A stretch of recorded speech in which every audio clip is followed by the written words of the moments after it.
Hello, and welcome to the Hustle and Know Entrepreneurial Experience. We are an entrepreneurship book club moving into the podcast world. My name is Julie. I'll be your host today. And joining us, we have Joseph Warren, co-owner of Financial Planning HQ down here. And then we also have Shawn Townley, entrepreneur, consultant, speaker, and geek. And today we will be reading the book or discussing the book. We're not going to read it in front of your face. Don't worry. We're going to be discussing the book, How I Built This, The Unexpected Paths to Success from the World's Most Inspiring Entrepreneurs by Guy Raz. And yes, he is that gentleman that had the podcast that turned it into a book. And that is what this book is. So let's get started.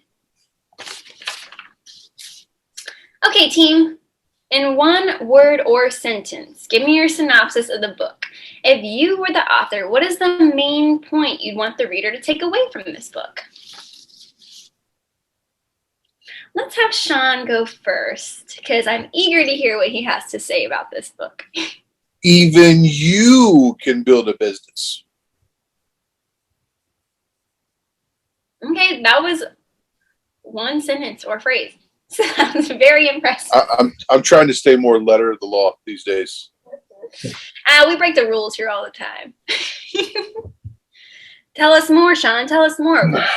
Yeah, I mean, here's another book of examples, right? So here's another example of how you too can build a business. And once again, I think there's a lot of good stories, but there's a lot of actual steps missing. And that's, well, I'll get into that a little bit later. But I mean, at the end of the day, if you want it, go get it and put your heart and soul into it. Mm-hmm. Love it. Very true. Joseph, what about you? Thank you, Julie. Mm-hmm. I want to go with one word, and that word is start. Okay. Would you say that's a common theme you've been hearing in a lot of books we read? Yeah, I think it's common to a lot of the books that we read, and it really shows that just get started, and you're going to learn along the way. It's going to be a journey. There's going to be ups and downs for sure, because you never know what's going to happen. But you never know if you don't start. And that was something that I saw in pretty much every story, is do something. Like the FUBU guy, he got a champion shirt and just put the FUBU logo over it. The shark, Damon Green, is that his name? I don't remember his name, but yes, he's from Shark Tank. Yeah, he started, and there were definitely ups and downs. There were times where it looked like, oh, we're going to fail. It's over. But just start, because you'll never know either way. And I think that's a good lesson in general for business. Just start it, see what happens. Mm-hmm. Awesome. I agree with that. And there was actually a sentence in the book where he kind of describes the goal of his book. So I'll go ahead and read that. He says, the goal is to pull back the curtain on entrepreneurship and to shed light on the black box of entrepreneurship, and to provide an architecture on how to think creatively on building something. So, which is essentially the book in a nutshell. He gives he gives a good amount of examples, and he really goes more lengthily into the stories of how they came to be, in a sense of their life processes, if I have to say. So I kind of agree with Shawn a little bit there. Like, it was not as detailed in the sense of how they were able to get to where they are. It was more of their journey and how they perceived it. If that makes sense, if y'all are understanding me. If not, I'll explain further later. We'll get to that. So yeah, basically another example book, because he has this podcast where he would interview all these different entrepreneurs and hearing their stories from their perspective, and he turned it into a book, and that's what this book is. So there you go. Okay, tell us something that you liked best about the book and what you disliked about the book. Joseph, how about you? All right. So I just want to start off by saying Guy Raz is like the most NPR name ever, because he's on NPR, right? Yeah. it's like you're born with the name Guy Raz, and it's like you have to have an NPR show. I'm Guy Raz. You're listening to NPR. Anyway, on that note, the best part was, I think, the stories. I think you can really get ideas in it. You can efficiently get ideas from one person to another, like have people understand ideas with a story. And it was just interesting to see the journey and see like a lot of people are going through this. So it could be a good book for someone who's like starting their own business and maybe having a tough time, to see like this is a part of the journey. It's a part of the story, and sort of see the big picture of what they're doing.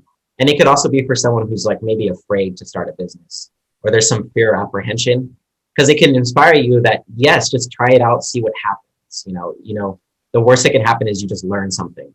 And the best is like you could have this thriving business, and either way, you're going to learn a lot of lessons. And isn't that what it's all about? Like really learning stuff. So exactly, which also, yeah, what? Just piggyback off that real quick. Yeah. Our first piggyback. Look at that. Right. He does say that, like, the reason that he's also listing this book out and loves interviewing entrepreneurs is because the entrepreneurs listening can learn from their mistakes instead of making them themselves. So it's a educational thing. That's a great point too. It's like it's a deep level of like you can learn from other people's mistakes, which I think we all start off learning from our own mistakes, which is tough. It's hard. It's a hard knock life doing that, but it gets easier once you can see other people's mistakes and be like, yes. And I definitely recognize that myself. One was like, I can be more strategic in the decisions I make in my business, and realizing, I can start playing chess and think a few moves ahead in what I'm doing. That was one. I think that was a big takeaway for me. What I didn't like about the book, I did like the book. It was a good book. Good lessons. I would say it's a distilled version of the podcast. I'm trying to think of what I don't like. Can we swing back around to me on that? Yeah, of course. Awesome. Shawn, No, what about why would you not want to give an opportunity to piggyback later on? I mean, what I liked about the book is you're right. I mean, Guy Raz has been around for a long time. I'm a big NPR listener, and so the stories are inspirational. I think he does a really good job in storytelling. He's a journalist, and so that really is good about the book. What's not so great about the book is the fact that there's no stepping stones. It's just, hey, someone was struggling, then they did this and they stopped struggling. Well, that's not how you're going to help someone who wants to be an entrepreneur be an entrepreneur. I mean, what exactly did they do in their struggles? Who did they have to go talk to? Talking about going, hey, the first thing you need to do to raise a business, go talk to your friends and family, ask them for money, then ask them for more money. And then you know what? When you run out of money, ask for more money. I'm like, bullshit. No, that's not how life works. People just don't have unlimited pockets, Guy. They just don't keep effing giving you money till you figure out your dairy sucks and you can't make shit work. And then one day you finally turn your shit around. I'm sorry. I might have gone off on a tangent there. You're good. I know exactly the story you're talking about. Well, but in his defense in that specific scenario, that is exactly what that entrepreneur did. It's was it Sony Fields yogurt, something like that. It was yogurt. It was some dude that couldn't do math, kept making yogurt, and kept burying himself and getting his mother-in-law to bail him out. I don't know where this mother-in-law is. I'd like to have her number. Right. So yeah, like Shawn said, basically he kept running out of money and kept borrowing it from his friends and family and mother-in-law. And every time he'd run out, he'd just keep borrowing from his mother-in-law to where it was like an exuberant amount. I was like, how does his grandma have all this money just like stored in her bank account, just waiting to give to somebody? I don't know. But that's not realistic, is what Shawn is saying. Not every family is going to have a rich grandparent with the giant inheritance. Or friends. Right. Or anybody. Because he does say that later in the book where one of the gentlemen that wanted to start his business, he just asked his dad, can I have my inheritance now instead of when you die? And so he gave it to him now, and he used that to start his business. So not everybody has that level. Just assume everybody has an inheritance. Hey, can I just cash out right now? Yeah. I got an idea. Exactly. So even though that worked for that particular individual, that's not a rule of thumb that everybody can follow. Even though they always say is first ask your friends and family, but I don't know, I feel guilty to do that personally. But it is what it is. So good point, Shawn. And I'm on you. I agree with you on all of that. Something else that I loved too was the stories. So piggybacking off of that a little bit, the stories are very inspirational and like you really know what they were going through when you hear them, if that makes sense. Like you're like, oh, I feel what she's feeling type of deal. So that part I do love. But it's not like a step-by-step book of, do this first, then this, then this, then this. It's more like, here's what I went through, but I'm kind of telling you how, but it's more a little vague, if that makes sense. So it's more of a storytelling book than actually here's how to do it book. Yeah. Not that I guess I shouldn't say that I dislike that because that's just how he wrote his style of book. It's not like I'm telling him like, you should write it this way. You know what I mean? But that's just something that I observe. So other things that I liked, though, were he said the best thing that he learned from, like, all of his interviews, like, from the most successful businesses, is to be kind. I think we have this stigma in the business world where you have to be cutthroat and ruthless and, only the best can survive. And in reality, that's not the case. Like, and Gary Vee really, Wow. He so we got the piggybacking and we got Gary Vee involved. Well, now we have a book club. Gary who? I know, right? Our main man, Gary Vee, he is always talking about that humility and being kind to your people, and it's actually going to get you a lot further in life than just being rude. Like, that doesn't get you anywhere. So I really liked that, which also is something that we've heard in other books too. You need to be good to your employees, the people that work for you. You can't be contradictory and say, like, I have all this leisure and I can do whatever I want, but you cannot. So, like, offering them incentives like stake in the company. I don't remember which company it was specifically, but they were giving a certain percentage to all the employees. So the employees owned like 40% of the business and the actual owner owned like 60%. Like, that's not even a small stake. That's a big stake in the company. So things like that, or showing that you care, like allowing your employees to bring their dogs into work. Or one of the mottos that I heard from another company was, I don't care when you work, just get your shit done. So, like, not saying they have to work 8 to 5, you know what I mean? Like, they can come and go as they please as long as it's done. I don't care when you work. Or another one, I think they lived in some kind of snowy state, Wisconsin or something, where they get a lot of snow days. So one of the incentives was, like, if the snow reaches 2 feet, the office is closed and everybody goes skiing. Like, so just little things like that prove that you understand that your employees are real people too, with real lives and real problems, versus just seeing them as a number to help you collect a paycheck, in a sense. And that's all lovely. That's all lovely and all, but he doesn't talk about how you build into your budget how to compensate for that kind of stuff, or anything else. It's just it's a little bit fairy tale. It's very NPR in that regard. There's going to be kind of a happy ending. Be excellent to others and party on, dudes. Right? It's very Bill and Ted. It'll work out. True. Let me build on that. I want to build on that topic to say what I didn't like about the book, because that's exactly it. Kind of. Have you guys heard of survivorship bias? You know what that is? No. So it's a bias that you tend to only focus on the winners. All of these companies survived, and that doesn't necessarily mean that what they did was the perfect or right thing to do. It could just be like they survived, and we're reading into it that this is the right things to do. But we're not telling the stories about people who did that and didn't survive, right? Who were giving stakes in their companies, and it was a huge mistake for them to do that. Someone took over their company, which is very much a possibility. And that's also a hot take I could have.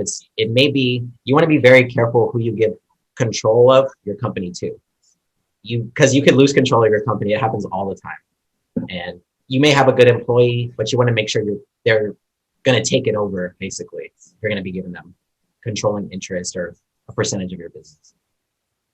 Absolutely. That's a great point, Joseph, because that actually did happen in one of the examples. I think it was the chicken salad sandwich example. Yeah, I remember that. The first one, yeah.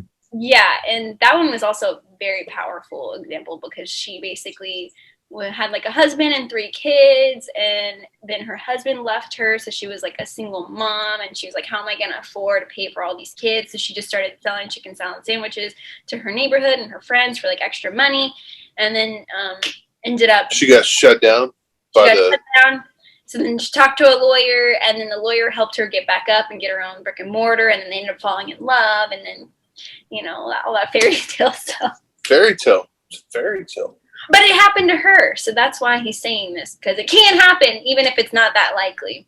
But, oh yeah, my point is that at one point when they were doing successful, they were selling part of their business to these people who were going to take over, and then they ended up like flipping a switch and demanding all this money, and it wasn't working out, so they were forced. I don't remember the exact amount, but I remember it was like millions of dollars that they were going to have to raise to buy them out, all because they picked, you know, not the best people to partner with them to scale. So, you know, back to your point, Joseph, like you can't give away all that equity in your business to just anybody. Yeah. You know, it makes more sense to employees because they're working for your company and they're going to work harder knowing that their results are going to produce more money. But a random skin in the game. Yeah. Yeah. Then versus like a random investor. So yeah. Which he doesn't give tips on how to pick a good investor or like be careful, because other examples too, he talks about how everybody's trying to pitch your idea and emailing all these investors, but like how do you know they're even going to be any good, or they're just going to give you money and then tell you how you should run your business and then what's in it for you type of deal. So another dislike. Just kidding. I'm just kidding.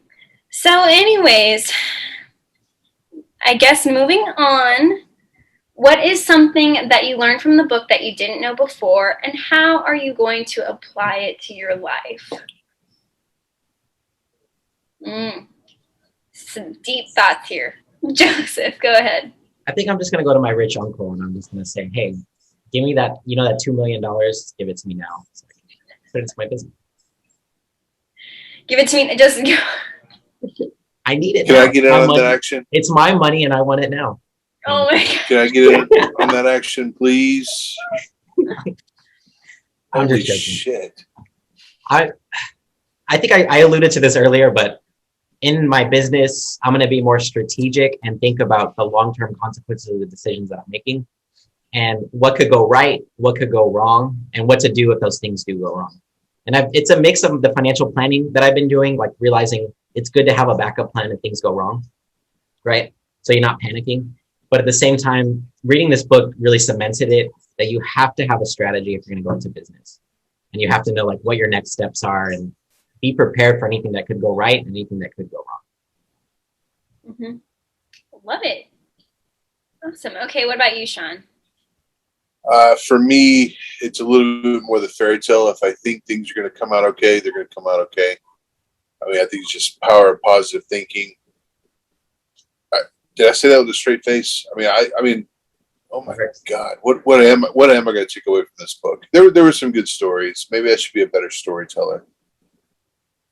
There you go. But holy shit, don't try to build a business out of this stuff, because begging people for money, I've never known anybody that's ever worked for ever.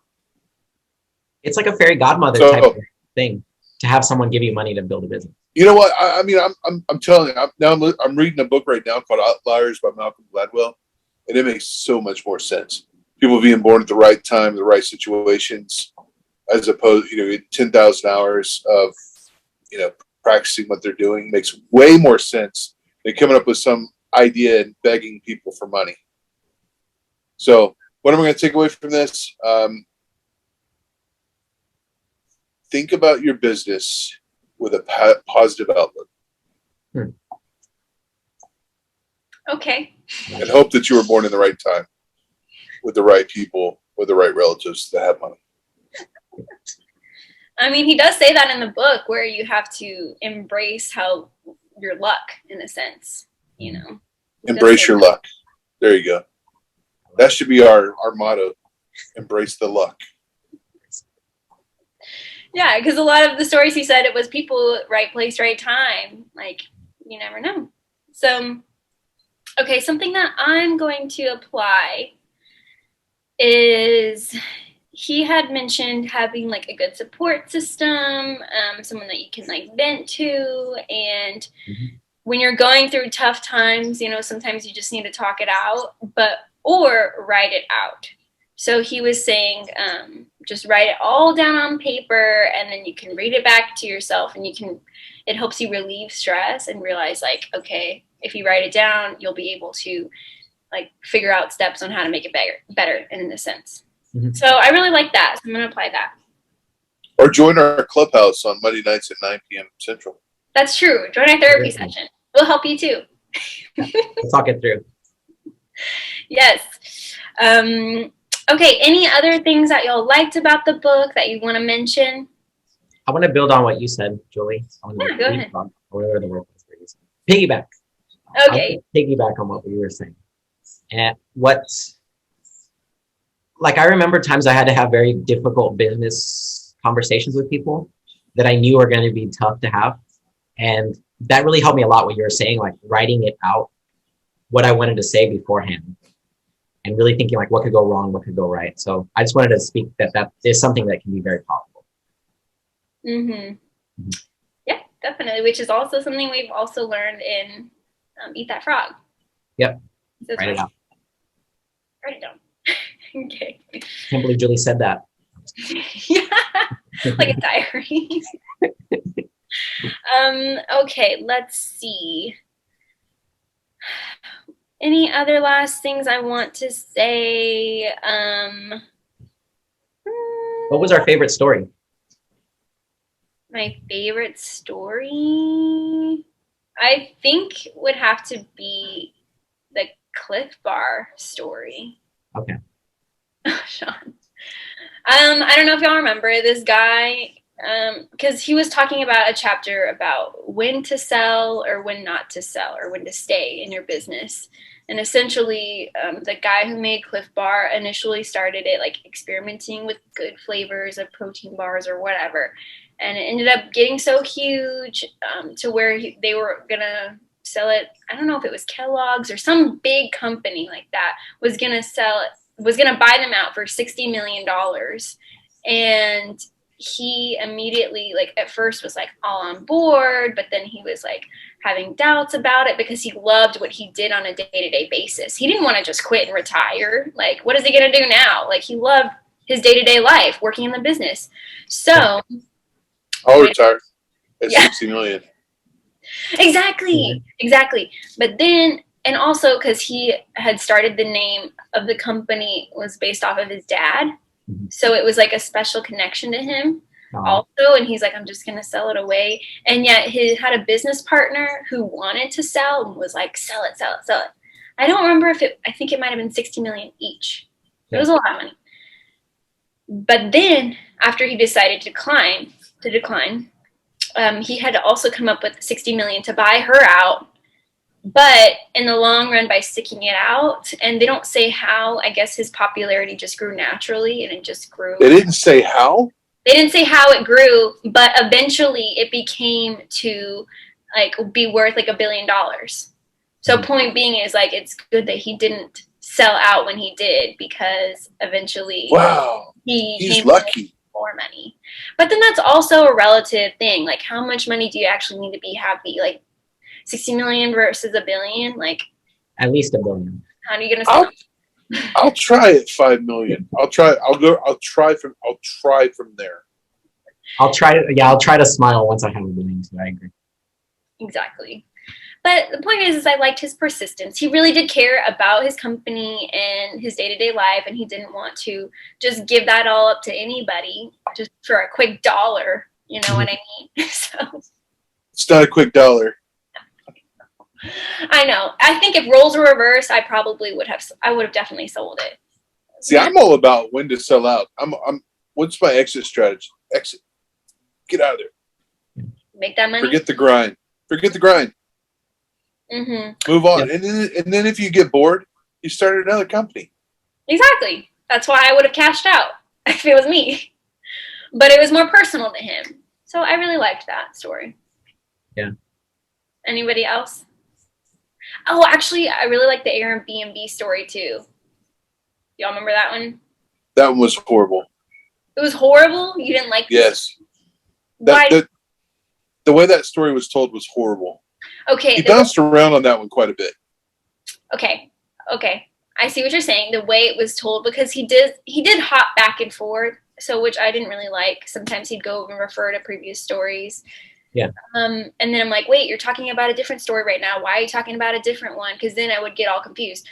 But the Airbnb story, though, is also about persistence and them being clever enough to keeping the business still open. So I think at one point there was like a political campaign happening with Obama and whoever else, and they were like in the red. They had used all these credit cards to support the business. They had maxed them all out and they were out of money, and they randomly had this idea, let's put Obama on like a cereal box and just like sell it out for $40 a box. And what the hell did that have to do with anything, though? They never tied the cereal boxes back to Airbnb, did they? Yeah, the point is that no, they didn't tie it to Airbnb. They were just using it. Was totally random. Random shit. But it was a way for them to make all this money to be able to pay off all the credit cards. Oh, to survive. They needed to survive. Yeah. And then that was that was not very clearly said. They just said, hey, they had this website and they were trying to sell things at South by Southwest, and then they started making cereal and putting Obama O's on a box. And they sold the boxes for $40 a piece. I'm like, what? WTF? How do you put a box of cereal, of generic cereal, put Obama, they say, hey, I started making $40 a box on this. How random is that? It is random. And in a sense, it has nothing to do direct correlation with Airbnb at all. It was just a separate random idea used in order to make money to support their current business in Airbnb, because they were not. But there was no context around that. How they came up with the idea, how they sold it, how they got to $40 a box. There was no build up around that. True. It was just like, we got generic cereal, sold it for $40, sold out, made all this money. They didn't go through the process of how they did that either. So true there. But point is that they're so determined to make Airbnb work that they were willing to do whatever it takes to keep the doors open still, in a sense. Wow. Okay. Yeah. Yeah. And they because when Airbnb started, their main market was like in New York. So they were trying to figure out why aren't these sales doing very good? What can we do to make it better? Reevaluating the website from a consumer's perspective. And then they realized, wow, these pictures are really shitty that the people are taking to advertise their apartments in New York. So they went to New York and they went to all these people's houses and took pictures for them, and they were able to make their website, because then normally I think it had 8 different steps to book a room, and it was just too much, so people would forget about it. So then they lowered the steps. So they were making improvements to make it. That part of the story made total sense. The cereal threw me for a loop. Totally random. Didn't get it. Okay. They might as well have gone to their mother-in-law and asked for money over and over again. They didn't have a mother-in-law. That's what you have to do when you don't have one. You make some cereal. Sell generic cereal with Obama O's on it. Obama O's. Captain McCain was the other. Wow. Mm-hmm. I know. It's interesting to hear that also, because it's on one hand, from what we've learned, to make a successful business, you have to have a good brand and you have to have a good story behind your company and your mission and all that jazz. And then at the same time, though, you can just make money. You could just sell cereal boxes and just make money with no mission, no brand, no business. I know. And I'm going to belabor this, but I mean, when they did that, they had maxed out all their credit cards. I mean, this is the deal. You have to be willing to max out all your credit. Put yourself so much in freaking debt, and then go buy generic cereal and put Obama O's on it and get $40 a box. This story sucks. Yeah. They side hustled their side hustle. Yeah, pretty much. Interesting. Definitely. Okay, so Shawn sees that as bullshit.